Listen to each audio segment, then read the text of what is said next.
Selamat pagi kepada semua penonton live stream pada hari ini. Okey, kepada yang baru menonton hari ini merupakan talk show live stream Singa Semang Mak. Singa Semang Mak iaitu salah satu inisiatif Majlis Akrab Kebangsaan untuk meneruskan program secara online.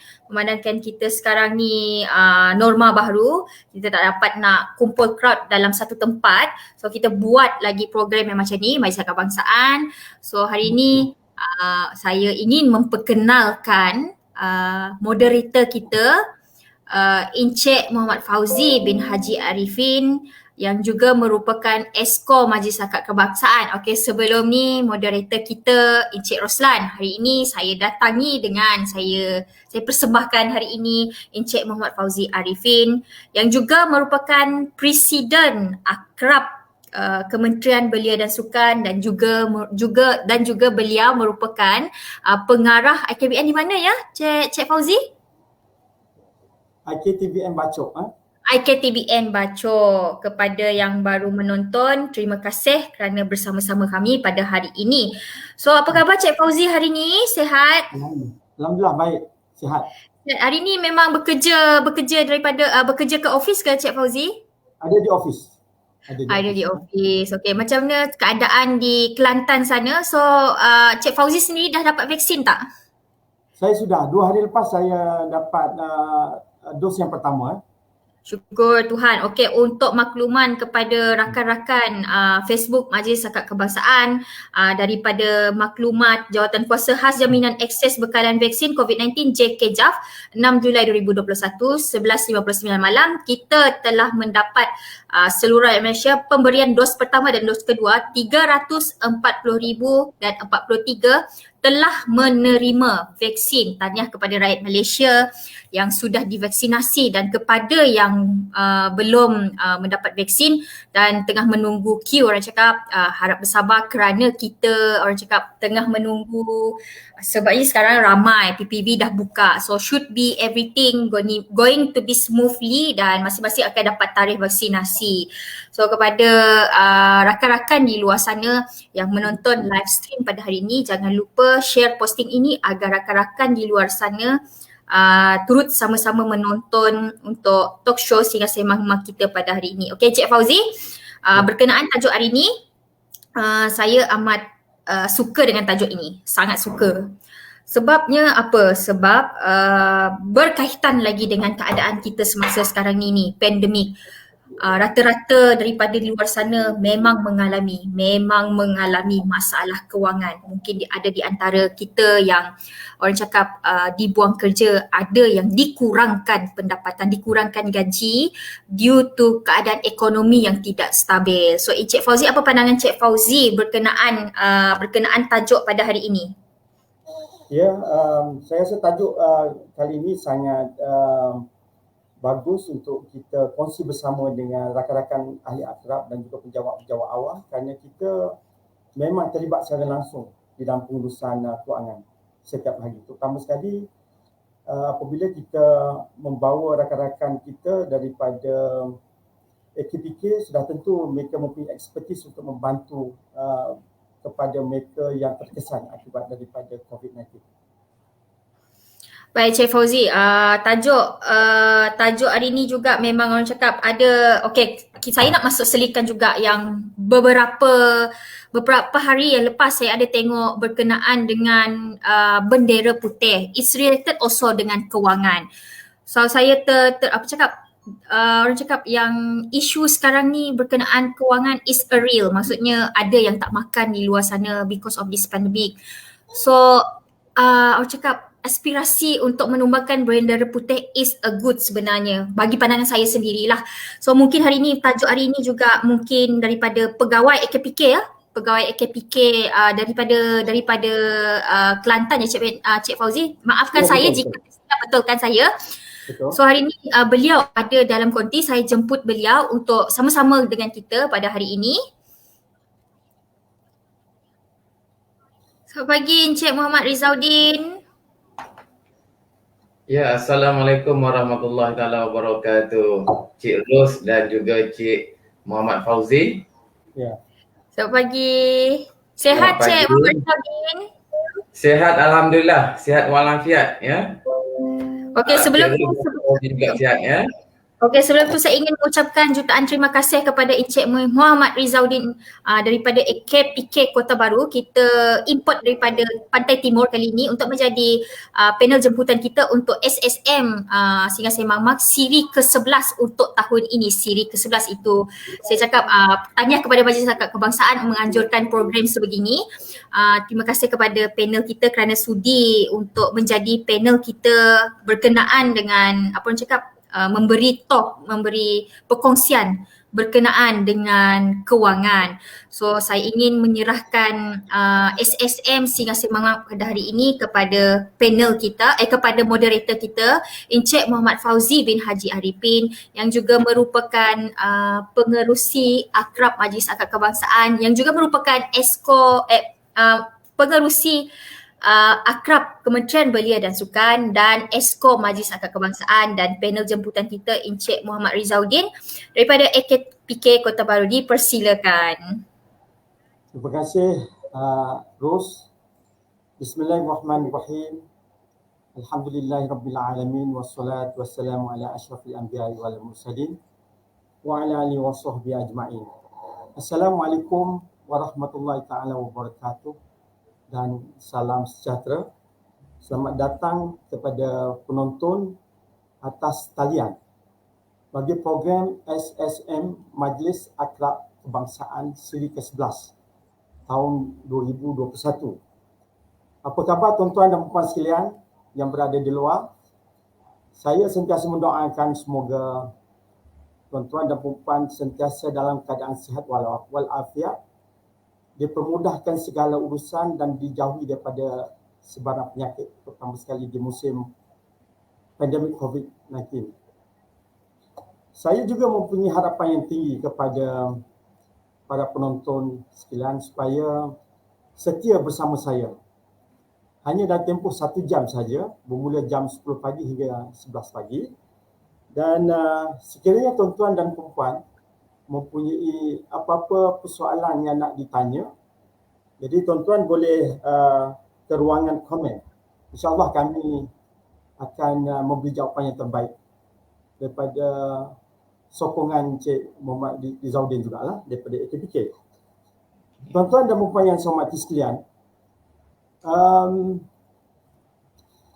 sebenarnya isu pandemik COVID-19 merupakan isu yang tak pernah terfikir oleh kita selama ini.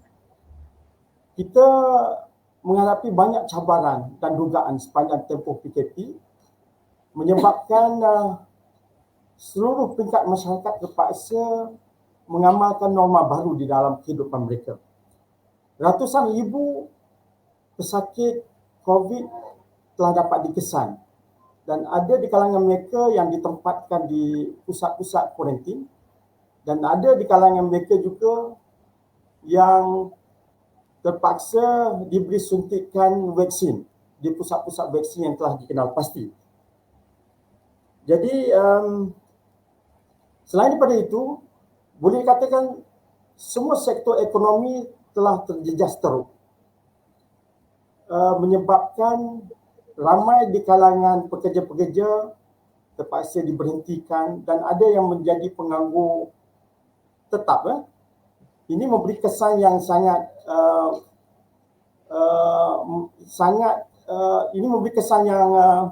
mendalam kepada semua peringkat masyarakat kerana mereka tidak mempunyai sumber pendapatan untuk menyara kehidupan keluarga. Selain daripada itu, kita juga mendapat maklum bahawa kes-kes perceraian juga meningkat dengan begitu ketara semasa tempoh PKP ini. Dan saya masih teringat lagi kepada satu kenyataan seorang motivator dan juga kaunselor berdaftar, iaitu Haji Husin Saleh, yang menyatakan bahawa salah satu daripada masalah kewangan, dia kata penyebab utama kepada perceraian adalah disebabkan oleh masalah kewangan. Jadi seperti yang saya tekankan tadi, apabila berlaku isu-isu pandemik seperti ini, mereka tidak mempunyai satu sumber yang tetap untuk menyara kehidupan mereka. Jadi inilah yang merisaukan kerajaan, merisaukan kita semua kerana semua pihak terpaksa mengambil peranan untuk membantu mereka-mereka yang terkesan. Selain daripada itu, terdapat juga insiden-insiden yang tak pernah kita terfikir sebelum ini, iaitu insiden-insiden bunuh diri yang berlaku di mana-mana sekarang ni.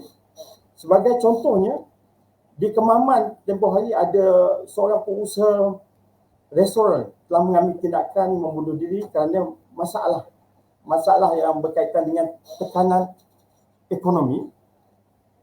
Ada juga contoh-contoh di mana seorang rakyat Malaysia yang ke Thailand melakukan tindakan membunuh diri di sana kerana masalah hutang yang serius. Dan satu lagi contoh ialah seorang lelaki yang membunuh diri berdekatan dengan jejantas di Balakong akibat daripada pandemik COVID juga, dan beliau mempunyai masalah kesakitan yang sangat serius. Jadi ini semua membuatkan kerajaan dan seluruh peringkat masyarakat merasakan bahawa fenomena ini telah berada di tahap yang sangat serius, dan mesti ada pihak-pihak tertentu sama ada di peringkat kerajaan, NGOs, untuk membantu menangani isu-isu yang berkaitan dengan isu bunuh diri dan sebagainya. Justru itu, Majlis Akrab Kebangsaan telah mengambil inisiatif untuk membawa sahabat kita Encik Muhammad Rizauddin daripada AKPK Kota Baru untuk bersama-sama kita bagi memberikan sedikit pencerahan dan juga berkongsi pengalaman bagaimana nak membantu meringankan beban dan juga mengatasi masalah-masalah kewangan yang dihadapi oleh kumpulan-kumpulan sasar yang berada di luar. Jadi apa khabar Encik Rizauddin? Khabar baik, Tuan Moderator kita Encik Muhammad Fauzi. Terima kasih di atas kesudian melapangkan masa untuk berkongsi pengalaman dengan rakan-rakan kita daripada akrab seluruh kementerian dan juga penjawat-penjawat awam. Sama-sama. Okey, sedikit latar belakang Encik Rizauddin ni. Beliau kini bertugas sebagai Ketua AKPK Kota Baru, mendapat pendidikan di Universiti Melaya dalam bidang ekonomi. Selepas itu beliau bekerja di Public Bank.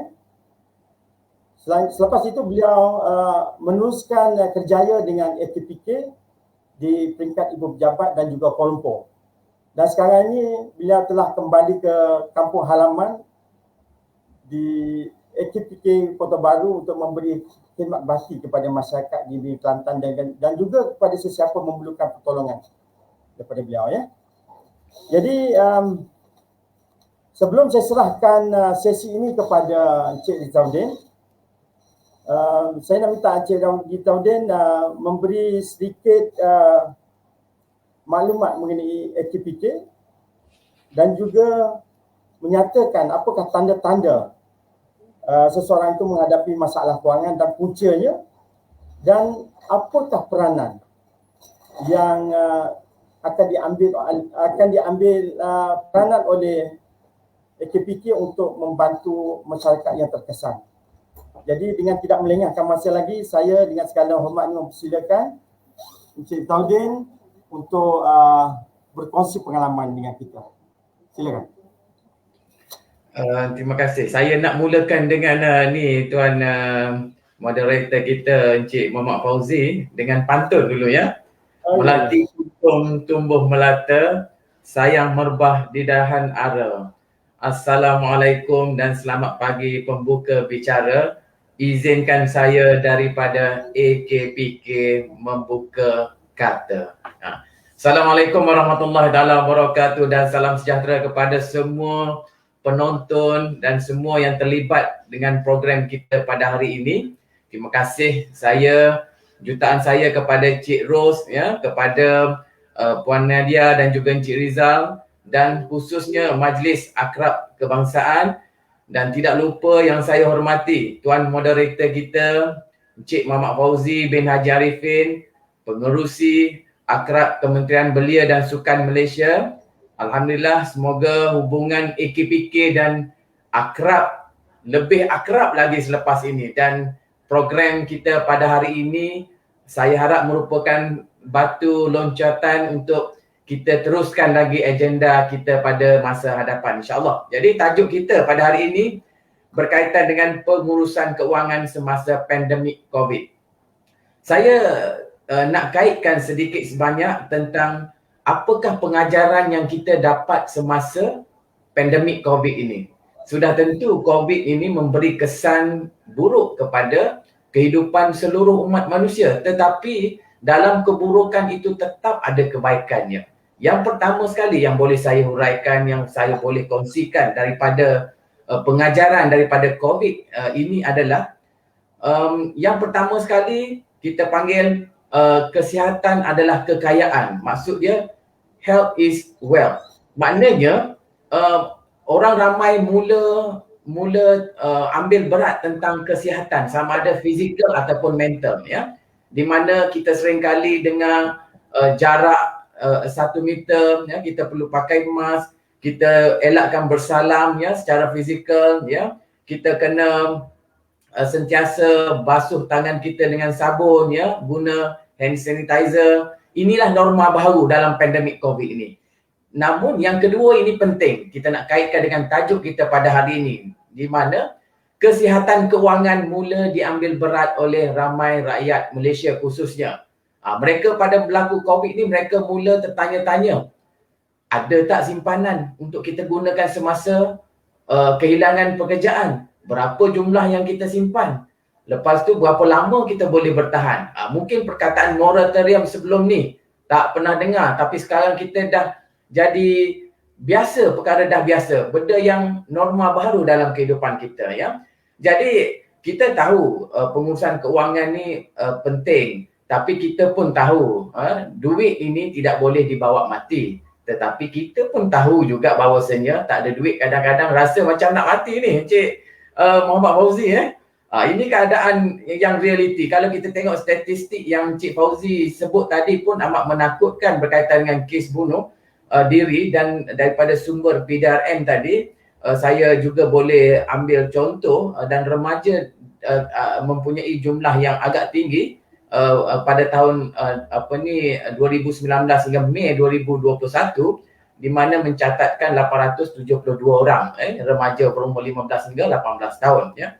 Jadi berkaitan dengan soalan yang dikemukakan oleh Encik Muhammad Fauzi, Tuan Moderator kita, bagaimana AKPK ni secara ringkasnya ingin saya kongsikan kepada pendengar kita di luar sana, penonton kita. AKPK ni adalah singkatan kepada Agensi Kaunseling dan Pengurusan Kredit, ya.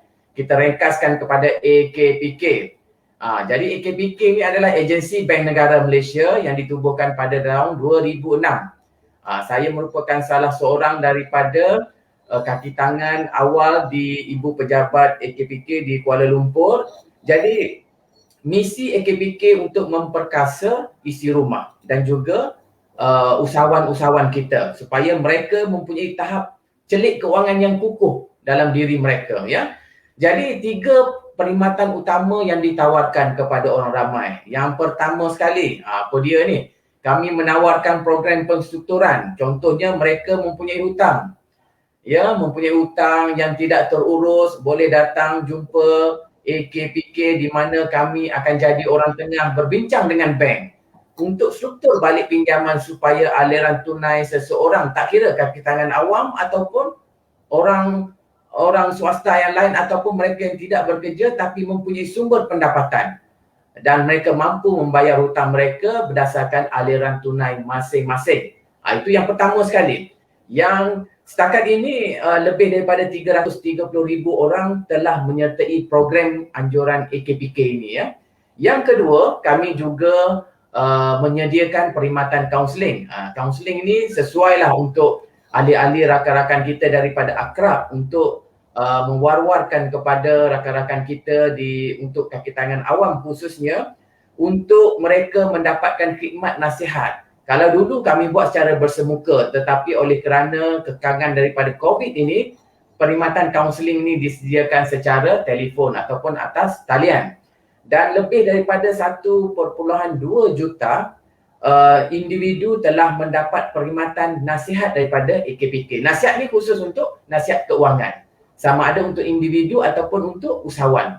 Dan yang ketiga, kami juga menyediakan pendidikan kewangan untuk orang ramai. Mungkin kita boleh tengok kepada slide yang kedua, di mana kami buat program secara atas talian seperti program kita pada hari ini kepada mana-mana agensi berkaitan dengan pengurusan keuangan. Ada beberapa tajuk, beberapa topik yang boleh kita kongsikan, dan atas talian di mana orang ramai boleh juga belajar secara talian. Mereka boleh log in pada bila-bila masa.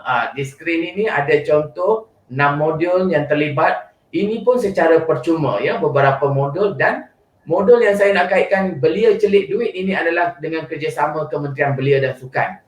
Salah satu misinya adalah untuk menyediakan para belia kita dengan ilmu pengurusan keuangan supaya mereka bila bekerja nanti, mereka bila dewasa nanti, mereka mampu menguruskan keuangan mereka dengan yang baik supaya mereka boleh mengelak daripada tekanan keuangan. Ya. Jadi saya nak menjawab soalan yang berkaitan dengan Encik Fauzi tadi. Saya nak sedikit berkaitan dengan kajian yang AKPK telah buat pada 2018 ya. Kajian ini kami kenali sebagai FBES. Maknanya FBES ni AKPK Financial Behaviour Survey 2018, di mana kajian ini telah dilaksanakan kepada orang dewasa yang bekerja. Maknanya dewasa ni seperti kita lah Encik Fauzi ya. Kita yang bekerja dan rakan-rakan kita yang lain yang bekerja. Dan daripada dapatan kajian ini, yang pertama sekali kami boleh rumuskan tahap kesejahteraan keuangan di kalangan orang dewasa yang bekerja di Malaysia masih lagi pada tahap yang rendah. Maksud rendah di sini, kajian kami ini menumpukan kepada pengetahuan, knowledge. Yang kedua, attitude, sikap, dan juga yang ketiga, behavior, tingkah laku. Kami dapati ramai orang dewasa yang bekerja ni mempunyai pengetahuan, ada ilmu yang berkaitan dengan keuangan. Mereka tahu bahawasanya berbelanja lebih boleh menyebabkan tekanan mental, boleh yang menyebabkan penceraian kepada keluarga, boleh menjadi punca masalah lain, produktiviti rendah, ataupun mereka tahu bahawasanya menyimpan itu perkara yang baik. Mereka tahu contohnya simpan sikit-sikit lama-lama jadi bukit, ataupun ukur baju di badan sendiri, itu pengetahuan. Namun yang paling penting adalah sikap dan tingkah laku tidak selari dengan pengetahuan yang ada. Maksudnya, matlamat tindakan yang dibuat tidak ikut matlamat. Contohnya saya ambil contoh ni Encik Fauzi, kalau matlamat seseorang untuk sihat, apa yang perlu kita buat?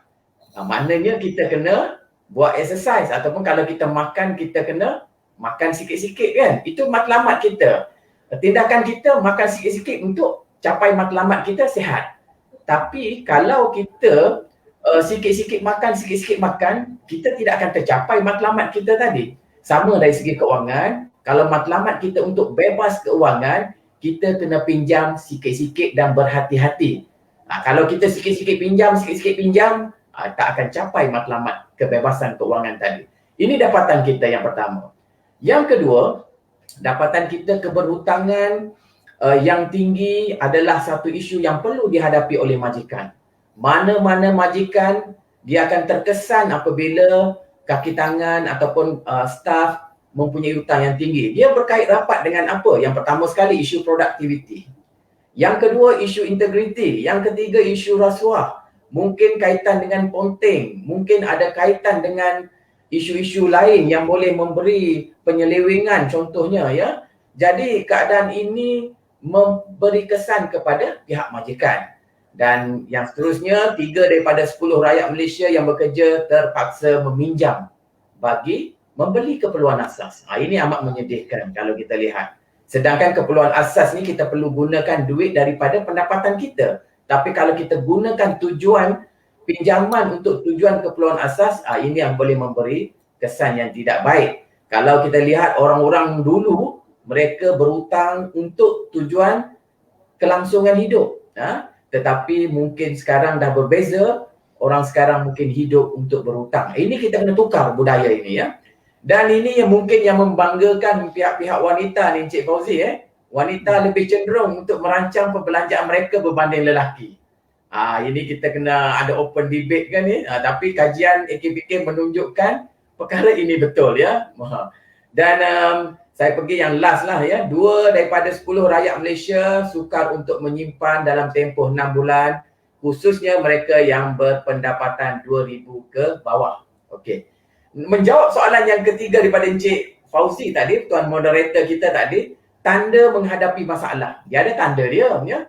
Tanda-tanda ni, kalau orang ni pegang kepala, tunduk, pegang bil, telefon ke, bil air, bil api, tak bayar, dapat surat saman ke apa, yang tanda yang pertama sekali adalah duit tak cukup ya. Duit tak cukup ni sebenarnya dia berlaku pada semua orang. Sama ada gaji kecil maupun gaji besar. Kami di AKPK ni sering kali menerima pelbagai jenis pendapatan daripada pelanggan, malah ada orang gaji 20,000 pun masih tak cukup. Kerana apa? Kerana hutang dia terlalu tinggi menyebabkan take home pay dia tu terlalu kecil.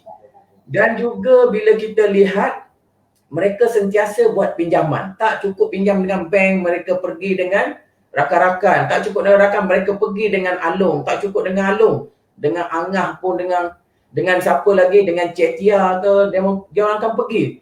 Sebab itulah kita perlu kawal dari segi untuk kita berhutang ya. Jadi masalah keuangan ni, duit tak cukup ni, dia bukan berpunca daripada berapa gaji yang kita dapat, tapi bagaimana kita uruskan berapa gaji yang kita dapat tadi. Jadi persoalan dia adalah, keyword dia adalah urus ya. Yang kedua, menggunakan hampir semua kad kredit. Dengan kata lain, dah maksimum, utilize lah. Malah saya pernah ada kes ya, pelanggan saya ada 35 kad kredit. Cuba bayangkan Cik Muhammad Fauzi kita. 35 kredit kad dia ada. Kita ada 1-2 pun rasa dah tak larat. Dia ada 35 kad kredit. Semua bank dia ada. Ya. Bila saya lihat semua bank, saya pun terkejut. Apatah lagi dia sendiri bagi tahu hutang dia apabila berjumpa dengan saya tu berjumlah 816,000.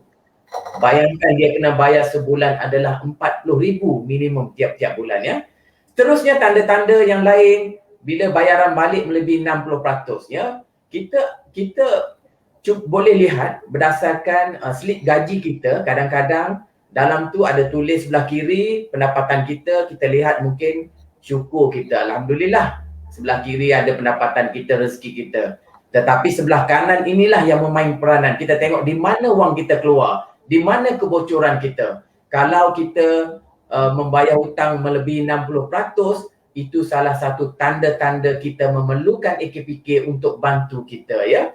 Kerana apa? Lebih daripada 60% merupakan salah satu berada dalam senarai keberhutangan yang serius. Ekosistem yang paling sihat adalah 10% untuk simpanan, 50% untuk tujuan hidup dan 40% saja untuk bayar hutang. Itu nisbah yang paling baik. Namun saya juga pernah berhadapan dengan rakan kita yang mempunyai gaji bersih yang kosong. Maksudnya gaji 5,000 sebelah kiri, sebelah kanan tinggal kosong. Gaji bersih. Maknanya tak ada apa-apa yang dibawa pulang ke rumah ya. Lepas itu, ini kebanyakan mereka datang KPK. Yang keempat ni, mereka seringkali mendapat dihubungi oleh institusi keuangan ya. Kadang-kadang dapat panggilan 40 kali sehari ya. SMS, WhatsApp mereka tertekan ya. Dan mereka meminjam untuk bayaran pinjaman sedia ada. Maksudnya sentiasa buat overlapping. Ya, kadang-kadang belum bayar hutang tu baru ambil 2-3 tahun, pergi ambil overlapping kedua, ketiga. Ni orang Kelantan bagi tahu ni Cik Fauzi, kadang-kadang takut rebah beleping ya. Apabila buat overlapping ni. Dan terakhir mendapat surat saman daripada institusi keuangan ataupun pihak bank. Dan saya pergi yang last kali sebab keberhutangan ni, yang kita lihat adalah gaya hidup. Sebab yang pertama, gaya hidup ni dia sama ada kita ni hidup seperti orang gila kaya. Kalau kita betul-betul kaya gila tak apa. Kita memang deserve untuk bawa kereta yang mewah, tapi kita cara hidup ni macam orang gila kaya. Ini kadang-kadang memberi tekanan kepada kita ya. Rumah besar sampai 3 tingkat kadang-kadang rumah ya. Tanah memang luas ya, bilik sampai 7. Tapi anak 2 orang je. Ini kereta sampai 3, 4, 5. Saya pernah ada pelanggan saya kereta ada 15. Saya pun tertanya-tanya, betul ke kereta yang pakai ni ataupun dia memang used car dealer? Tak, memang kereta dia pun. Ya. Itu yang pertama sekali, gaya hidup ya. Yang kedua, tersasar. Dari segi pengetahuan kesedaran keuangan, tidak ada ilmu. Mereka tahu meminjam boleh menyebabkan berada dalam masalah, tapi tindakan mereka masih lagi meminjam ya.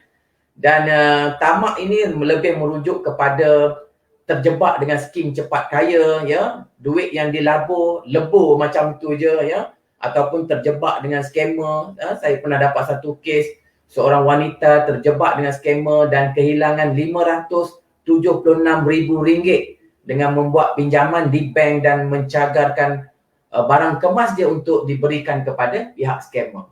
Dan yang lain, yang keempat, punca dia disebabkan oleh keadaan. Yang ini kita tidak dapat elak ya. Masalah kesihatan, mungkin perlukan kos yang tinggi ya. Pernah saya dapat kes seorang suami menanggung kos rawatan isteri dia hampir 1 juta. Namun akhirnya isteri dia meninggal dan dia terperangkap dengan hutang yang tinggi. Keadaan yang tidak mengizinkan, tidak menyebelahi dia ya. Ini antara sebab-sebab dia ni, Encik Fauzi dan penonton-penonton yang lain. Ya, terima kasih atas soalan tadi.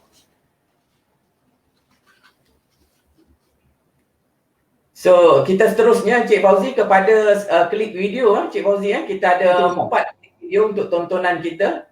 Ya. Kita pergi ke seterusnya. Ini yang berkaitan dengan belian rumah. Tips untuk beli rumah ni. Memang besar. Tajuk dia pun ada. Rumah aku ada track kereta mainan. Kau ada? Tak ada. Rumah aku boleh main polo air.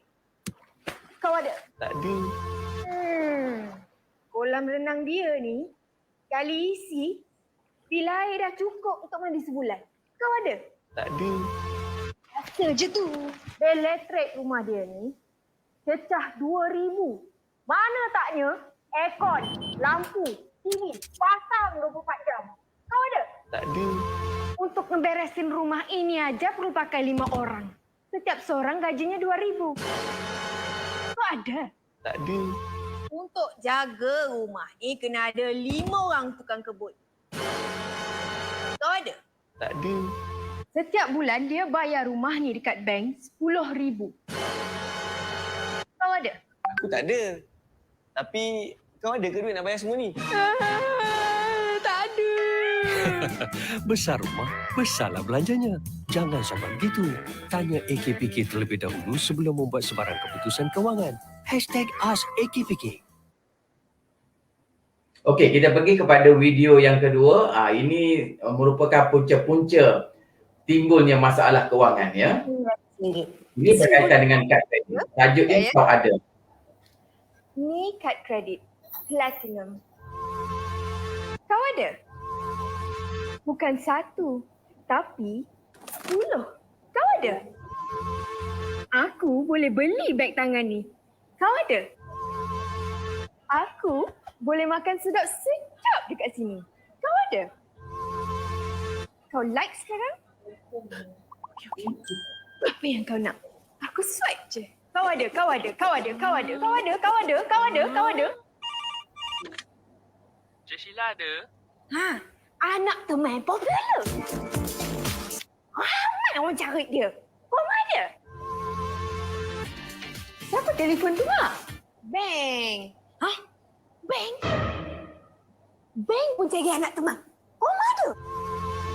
Dia dapat banyak surat peguam. Kau ada? Sekarang ni aku stres. Kau ada? Ada.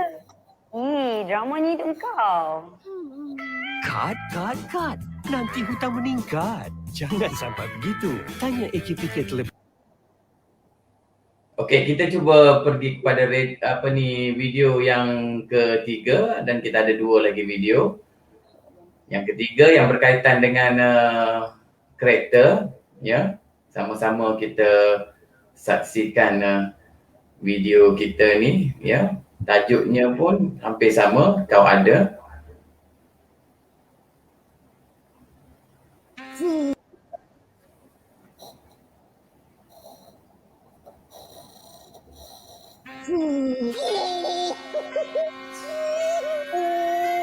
Tu kereta aku.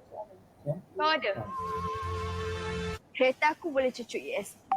Kau ada? USB je. Hai, kereta aku ada kursi urut. Kau ada? Ada. Kau ada? Tak ada. Kereta aku boleh pergi 330 km sejam. Kau ada? Kereta dia tu setiap bulan dia bayar RM3,000. Kau ada? Insurans dengan road tax kereta dia ni setiap tahun RM5,500. Kau ada? Itu tayar kereta. Kalau tu sekali tukar lalau RM2,000. Lu ada? Tak ada. Tapi kau ada ke duit nak bayar semua benda ni? Tak ada. Beli kereta jangan ikutkan hati. Nanti susah hati. Jangan sampai begitu. Tanya AKPK terlebih dahulu. Okey, ini video terakhir kita ya berkaitan dengan cerita Hani. Ibu, nanti Hani kalau balik busy ni. Oh, grandnya birthday you, Hani. Thank you so much for coming. Selfie. Next time kita pergi Bali. #holiday, #BFF. Nak beli yang ni dah. Nanti aku bayarlah. Kau buat pinjaman untuk birthday party kau tahun lepas?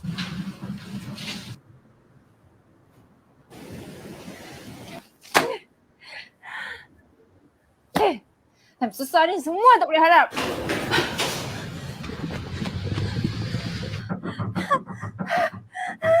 Selamat ulang tahun ke-24 anak ibu. Ibu. Tolong Ani, Ibu.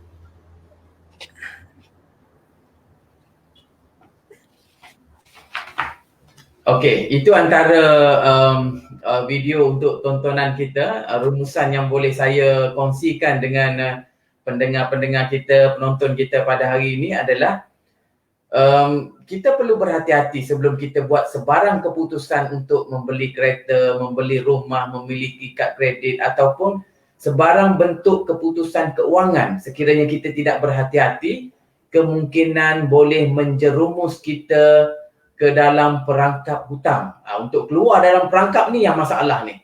Tekanan hidup, ya. Kita rasa seolah-olah tak ada orang yang boleh tolong kita. Jadi di sinilah peranan AKPK. Sebelum seseorang buat pinjaman, kita cadangkan, kita sarankan mereka rujuk pada AKPK dahulu.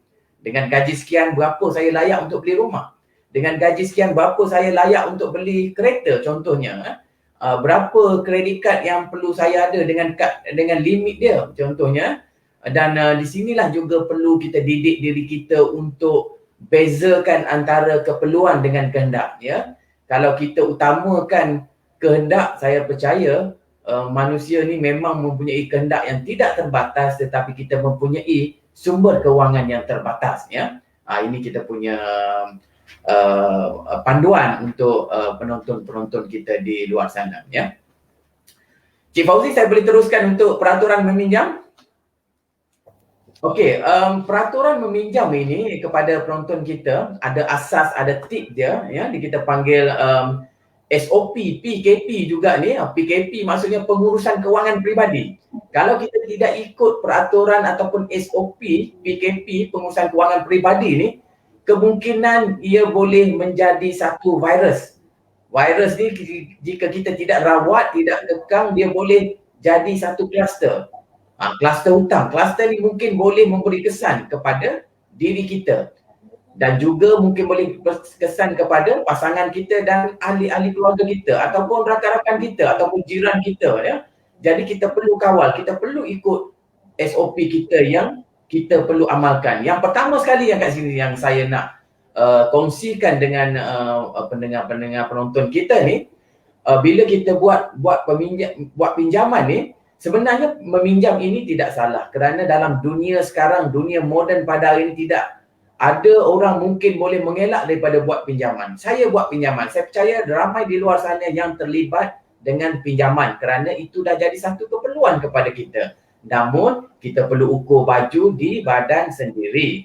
Asasnya pinjaman ini baik ya.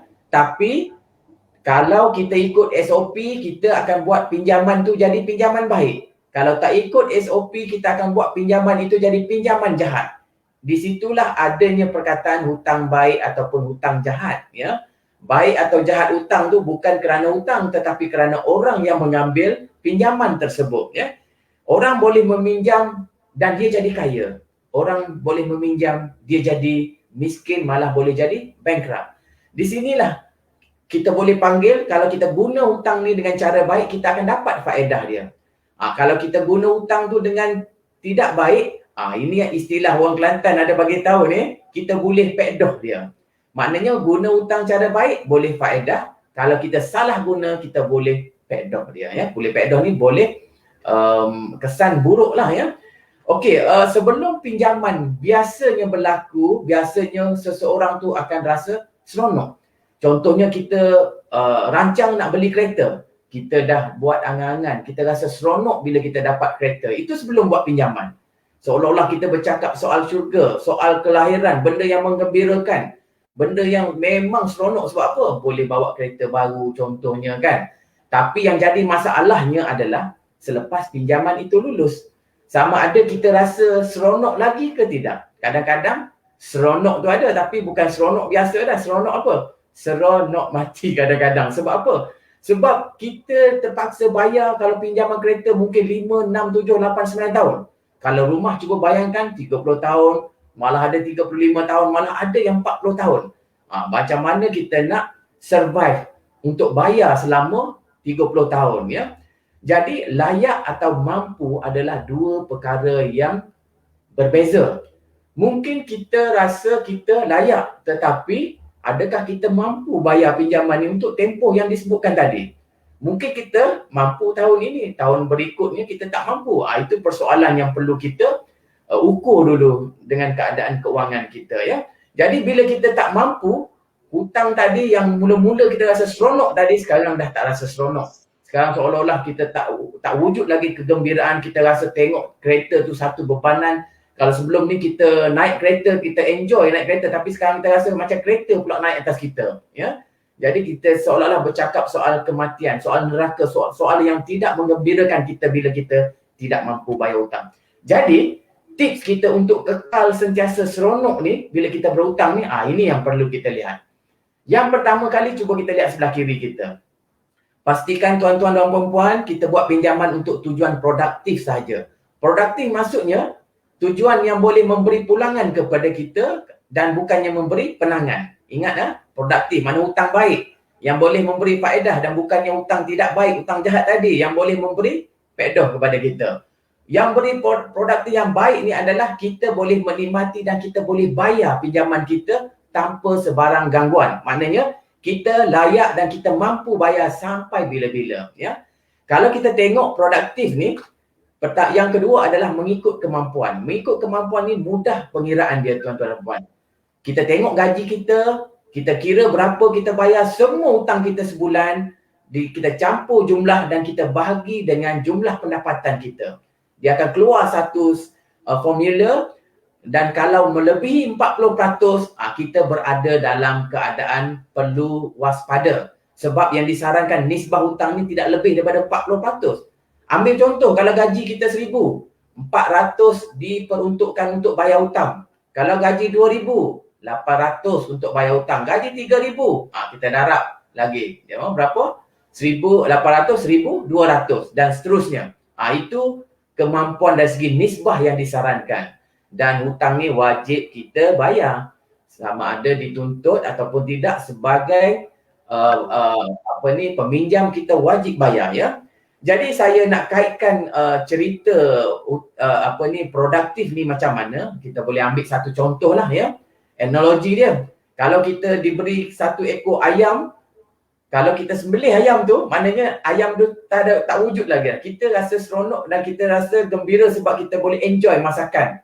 Dengan ayam boleh kita bakar, dengan buat apa lagi, sup, dengan goreng, macam-macam kita boleh buat. Tetapi tak wujud lagi ayam selepas itu. Tapi kalau kita gunakan secara produktif, ayam tu kita tunggu dulu, kita bela dulu, telur dulu dan kita boleh makan sikit telur. Kemudian dia membiak lagi dan dia banyak dan kita mempunyai ayam yang banyak, barulah kita makan. Inilah tujuan kalau kita buat pinjaman untuk produktif. Maknanya kita mempunyai pulangan yang kita telah buat tadi dan yang paling pertama sekali di sini formula adalah kita kena tangguhkan dulu kehendak kita untuk kita menikmati hasil dia pada masa akan datang. Ini dari sudut kita. Dan daripada sudut bank, sebelum dia memberi sebarang pinjaman, bank akan lihat tujuan apa kita ambil pinjaman ini. Kalau rumah, dia mempunyai tujuan untuk pinjaman perumahan ya. Dan keupayaan bayar balik biasanya bank akan lihat pendapatan kita ya. Tengok berapa aliran tunai kita. Dan sejarah pembayaran biasanya bank akan rujuk kepada SIKRIS ataupun SITOS. Di mana sekiranya SIKRIS kita baik, pinjaman kita berkemungkinan boleh diluluskan ya. Okey. Kita pergi ke slide seterusnya tuan moderator. Okey. Ya. Jadi penjamin. Boleh ya tuan ya? Okey, kita tunjuk satu video ni. Boleh kita kongsikan satu video yang berkaitan dengan penjamin ni. Saya nak video ni tajuk dia simple saja. Penjamin yang tidak terjamin. Itu tajuk dia. Berhati-hati semua ya. Kita sama-sama saksikan video yang ringkas ini. Penjamin tidak terjamin.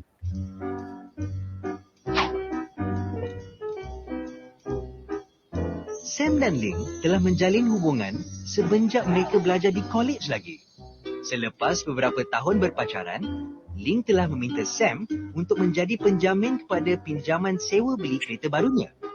Tanpa berfikir panjang, Sam bersetuju kerana dia sedang dilamun cinta dan mengharapkan cintanya dibalas. Sebelum menandatangani borang penjamin, Sam tidak mendapatkan sebarang nasihat atau pandangan orang lain. Apa yang penting bagi Sam ialah cinta Ling dan dia yakin tidak lama lagi mereka akan mendirikan rumah tangga. Lagipun, Ling telah berjanji akan membayar ansurannya dengan teratur.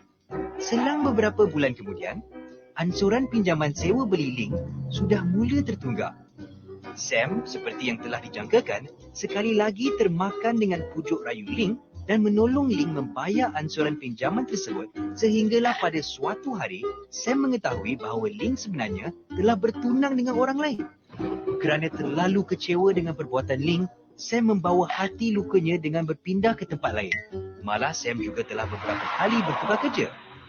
Oleh kerana Ling gagal membuat bayaran pinjaman sewa belinya, pihak institusi kewangan telah menarik balik dan melelong keretanya. Baki yang perlu dijelaskan selepas lelongan adalah sebanyak RM45,000. Apabila Ling tidak mampu membayar jumlah kerugian ini, pihak institusi kewangan telah mengemukakan notis tuntutan ke atas Sam selaku penjamin. Sam juga tidak boleh membayarnya kerana jumlah yang terlibat adalah terlalu besar baginya. Pihak institusi kewangan mula mengambil tindakan mahkamah terhadap Sam untuk menuntut balik ke semua baki hutang mereka. Oleh kerana terlalu bimbangkan tentang masa depannya, Sam telah bertindak dengan mendapatkan bantuan AKPK. Okey, seperti yang saya kongsikan tadi ya, kes-kes penjamin ni memang tidak terjamin ya. Jadi berhati-hati tuan-tuan dan perempuan ya. Pastikan kalau kita nak jadi penjamin ni, kita bukan setakat fikir sekali je, fikir banyak kali. Sebab apa? Sebab sekiranya peminjam tak bayar, memang kita yang kena bayar ya. Jadi kita berisiko boleh diambil tindakan oleh pihak bank kerana keengganan peminjam tadi untuk bayar. Maksudnya, bila kita jadi penjamin ni, kita dah bersedia untuk bayar hutang dia. Kalau kita bersedia untuk bayar hutang dia, kita boleh jadi penjamin. Tapi kalau kita tak bersedia, perlu kita elakkan. Itu situasi penjamin ya. Okey, memandangkan masa amat mencemburui kita ni, saya akan secara ringkas yang berkaitan dengan kebankrapan. Ini adalah kesan daripada sekiranya kita tidak mampu menguruskan keuangan kita dengan baik, di mana pihak bank akhirnya boleh mengambil tindakan undang-undang ke atas kita, sama ada kita sebagai peminjam ataupun penjamin, dan akhirnya kita boleh dikenakan tindakan kebankrapan, ya. Kebankrapan, kita pergi kepada slide yang seterusnya. Yang kebankrapan ni, apa dia kebankrapan ni? Kebankrapan ini adalah satu proses tindakan daripada yang memberi hutang tadi. Maknanya dia akan isytiharkan kita sebagai seorang yang bankrupt kerana kita tidak mampu untuk bayar hutang kita. Kalau sebelum ni jumlahnya 50,000, tetapi baru-baru ini jumlah tu telah dinaikkan, ya, kepada 100,000 dan lebih. Barulah pihak bank boleh memulakan tindakan kebankrapan ke atas kita, ya. Kalau kita lihat bermula tahun 2015 mengikut rekod daripada Jabatan Insolvensi ni, sehingga 2019 84,805 kes individu telah muflis, dan sebanyak hampir 300,000 kes yang telah dikendalikan sehingga Disember 2019, ya. Ini berkaitan dengan kebankrapan. Saya percaya mungkin suatu hari nanti kita boleh buat tajuk khusus untuk kebankrapan ni, kerana masih banyak lagi perkara yang boleh kita bincangkan. Punca-punca sebab-sebab dia kebanyakannya adalah disebabkan oleh pinjaman peribadi. Agak menakutkan, pinjaman peribadi ni menyumbang kepada punca-punca yang menyebabkan kebankrapan. Banyak tu, 32.07%, diikuti oleh kenderaan. Yang kita dapati dua faktor ini, pinjaman peribadi dan kenderaan ini, memainkan peranan penting dalam menyumbang kepada lebih 53% kepada punca kebankrapan. Seterusnya rumah, pinjaman perniagaan dan kad kredit, ya, lain-lain 13.6%, ya. Kebankrapan mengikut golongan umur. Yang paling tinggi, ini untuk menjawab kenapa golongan yang paling berisiko adalah golongan yang berumur 35 hingga 44 tahun. Kenapa mereka ni risiko lebih tinggi? Kerana peringkat ini anak-anak pun dah membesar dan memerlukan kos yang tinggi. Di sini juga kami menyarankan orang ramai, khususnya kaki tangan awam, boleh mempelajari panduan keuangan secara online, ya, di website AKBK, ya, power.akbk.org.my untuk belajar bagaimana nak menguruskan keuangan, ya. Kita ada duit together, ya, untuk duit for baby pun ada. Bagaimana kerana kos kehidupan kita dan kos untuk membesarkan anak amat tinggi. Jadi golongan yang lain, ya, yang berumur 25 hingga 34 dan juga 45 hingga 54 tahun. Ini antara golongan yang berisiko, ya. Okey, kita pergi yang slide kepentingan menguruskan hutang yang baik lah dulu, ya. Kenapa kita perlu uruskan hutang kita yang baik? Kita nak relax macam tu. Cuba tuan-tuan dan puan bayangkan, kita dapat moratorium daripada pihak bank. Seronok ke tidak? Saya rasa relax macam tu lah, kita akan duduk relax je kan. Dapat gaji 5,000, 10,000 kan. Sebelah kiri tengok slip gaji, Alhamdulillah. Tengok sebelah kanan tak ada pun potongan, ya. Dapat 5,000 juga kalau gaji 5,000. Kalau gaji 10,000, sebelah kanan 10,000. Tak ada pun potongan daripada pihak bank. Potongan daripada angkasa tak ada, daripada direct, daripada potong akaun pun tak ada. Seronoknya kan. Ini sebenarnya adalah sementara, khayalan sementara, tapi realiti, moratorium realiti sementara. Namun kita perlu ada matlamat untuk bebas keuangan supaya kita ni sentiasa boleh duduk macam ni, tak payah fikir pasal hutang, ya. Jadi untuk bebas keuangan inilah kita kena urus dengan cara yang baik supaya aliran tunai kita okey. Bila aliran tunai kita okey, percayalah tuan-tuan dan puan, kita bayar hutang pun tidak banyak kerana kita boleh elak cas-cas yang terlibat. Pernah ada beberapa kes, banyak kes lah, ya, khususnya kad kredit yang mempunyai kadar faedah yang tinggi. Pernah ada seorang pelanggan datang jumpa saya, dia dulu buat pinjaman 15,000 kat kredit dia. Tetapi kerana dia tak bayar beberapa tahun, hutang dia boleh mencecah 299,000. Bayangkan, guna 15,000 dan dia tak bayar untuk beberapa tahun. Pernah ada satu kes dia guna kat kredit dia 1,000 saja dan hutang dia 555,000. Bayangkan, kerana compounding interest yang dikenakan.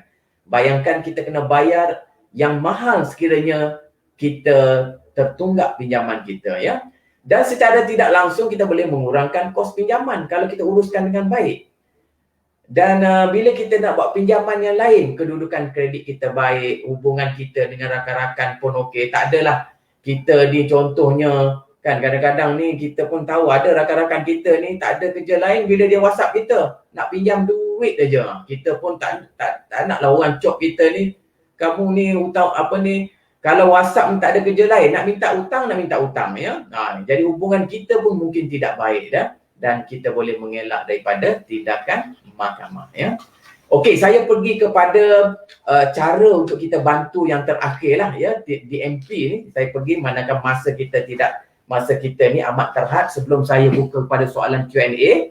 Jadi kepada tuan-tuan dan puan-puan, saya bagi panduan sedikit untuk kita kongsikan kepada rakan-rakan kita yang lain. Program ini lebih kepada AKPK bantu bila anda buntu, maknanya kita ni ada hutang yang banyak mungkin kita, ataupun kita nak mengurangkan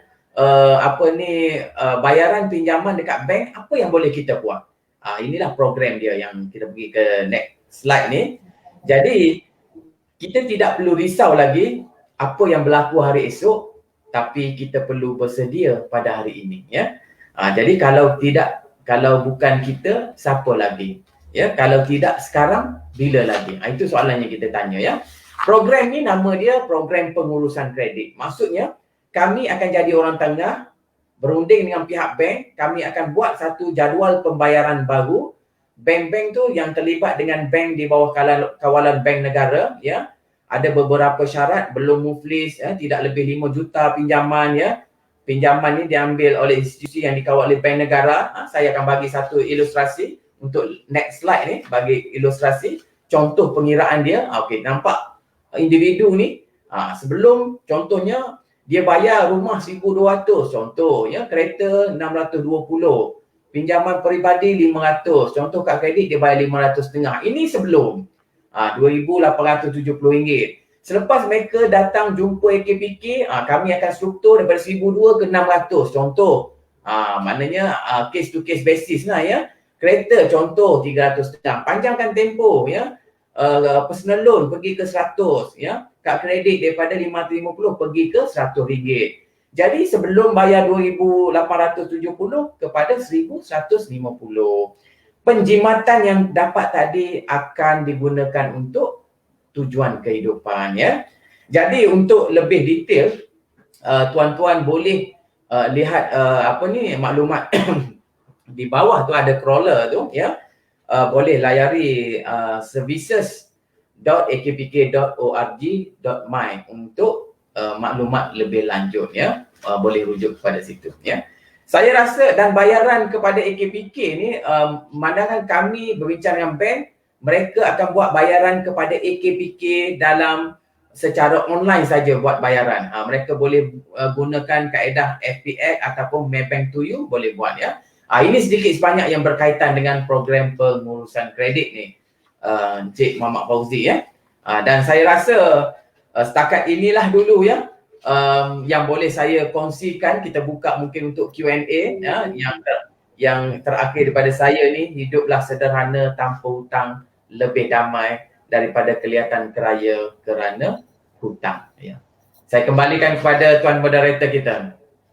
Terima kasih Encik Rizaldin Noor atas perkongsian yang menarik sebentar tadi, ya. Kita ada beberapa soalan yang dikemukakan oleh penonton ni. Yang pertama daripada Puan Siti Aisyah. Macam mana mereka yang hilang pendapatan akibat COVID-19 boleh AKPK bantu?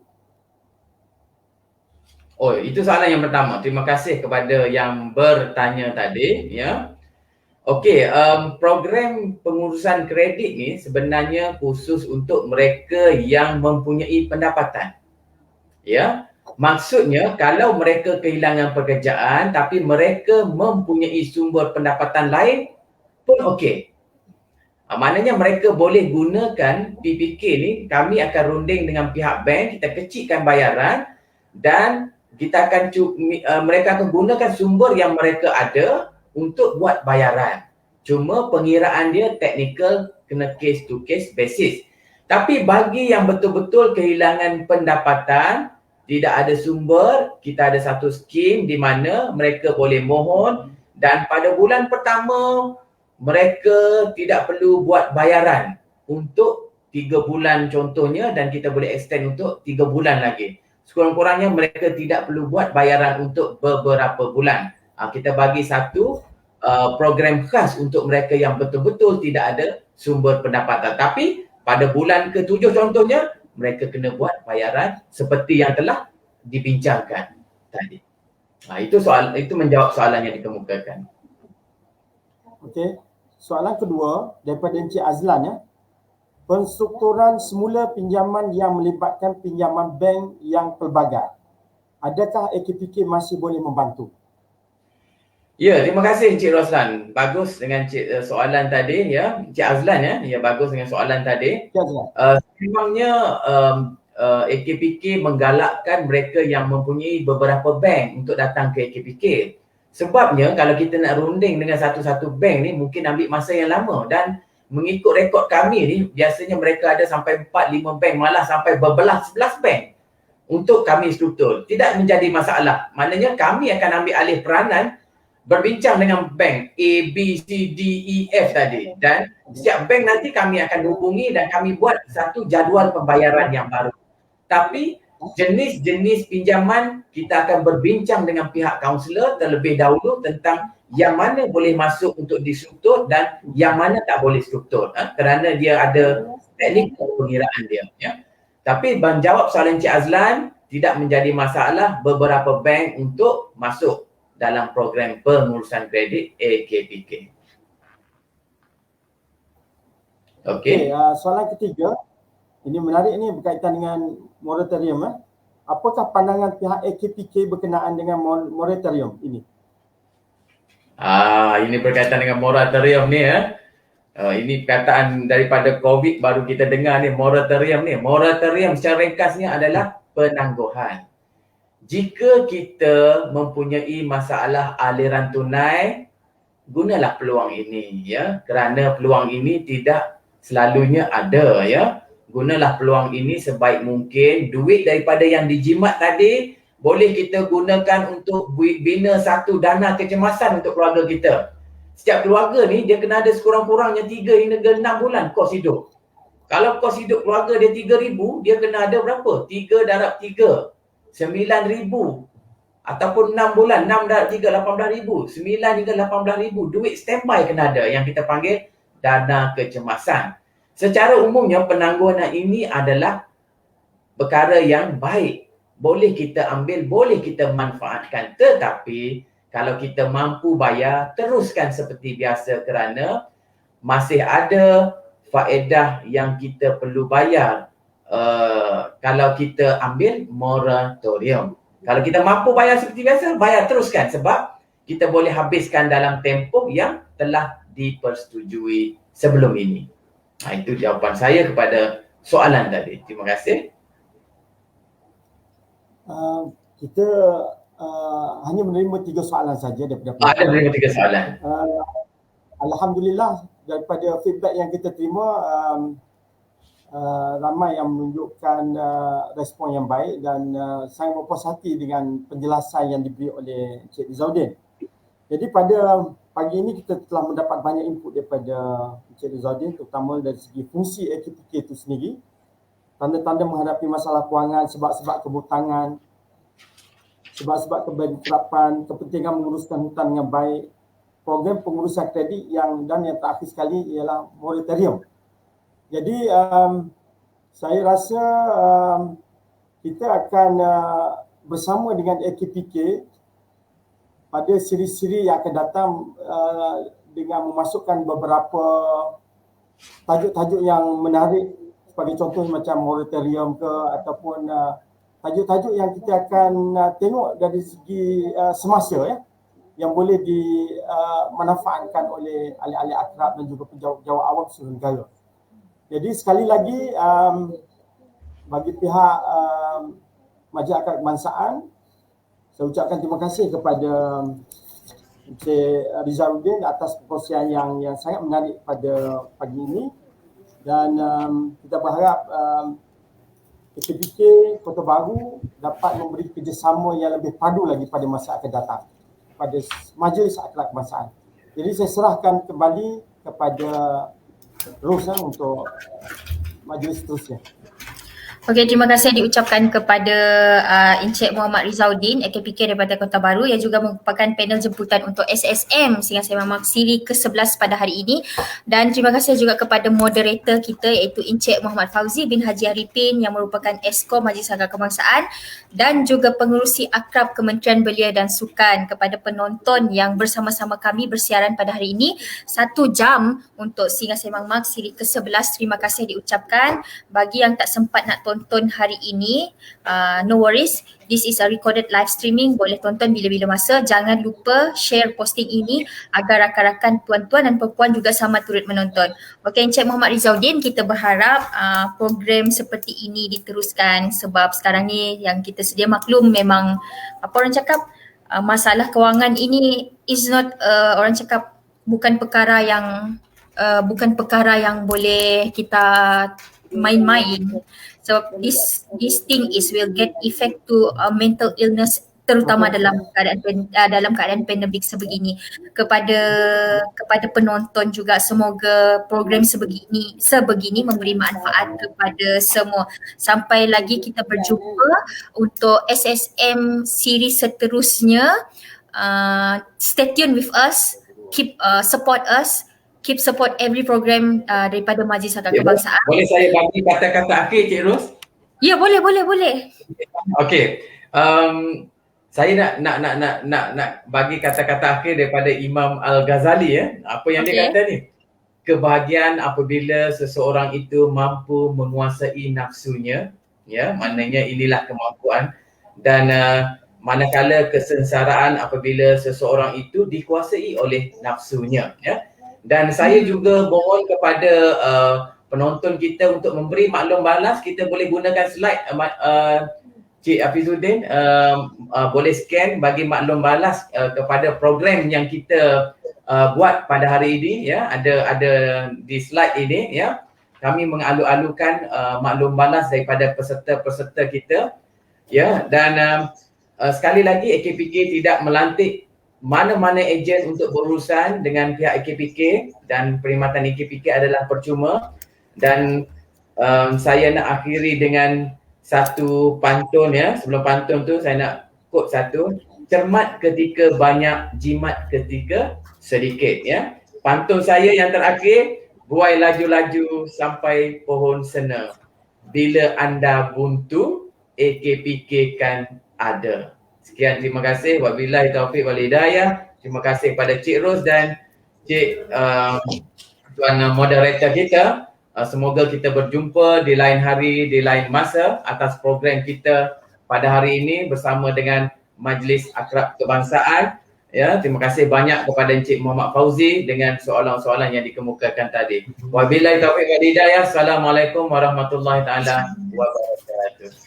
Okey, terima kasih kepada Encik Muhammad Rizauddin. Okey, hari ini saya ingin mengumumkan satu lagi program daripada Majlis Akrab Kebangsaan, iaitu pertandingan video pendek akrab Elias Mak, yang tarikh penyertaannya bermula pada hari ini 7 Julai 2021 sehingga 21 Julai 2021. Pihak Sekretariat MAK ada war-warkan dalam Facebook Majlis Akrab Kebangsaan dan juga melalui WhatsApp. Mohon yang ada terima mesej ini, mohon panjangkan kepada mana-mana ahli akrab kebangsaan, terbuka kepada ahli Majlis Akrab Kebangsaan walau di mana saja anda berada. Hadiah yang yang kita hadiah yang menarik. Video pendek ini berdurasi 1 hingga 3 minit. Okey, kita akan umumkan pada minggu pertama bulan Ogos 2021 dekat situ nanti, dekat pos daripada Sekretariat Majlis Akad Kebangsaan, dekat situ ada syarat-syarat penyertaan. Mohon tuan-tuan dan puan-puan untuk panjangkan program Majlis Akad Kebangsaan ini kepada rakan-rakan yang tiada Facebook maupun yang tiada WhatsApp. Untuk rancangan SSM siri ke-11 pada hari ini, kita akhiri dengan ucapan ribuan terima kasih. Sekian, terima kasih. Sampai kita berjumpa lagi.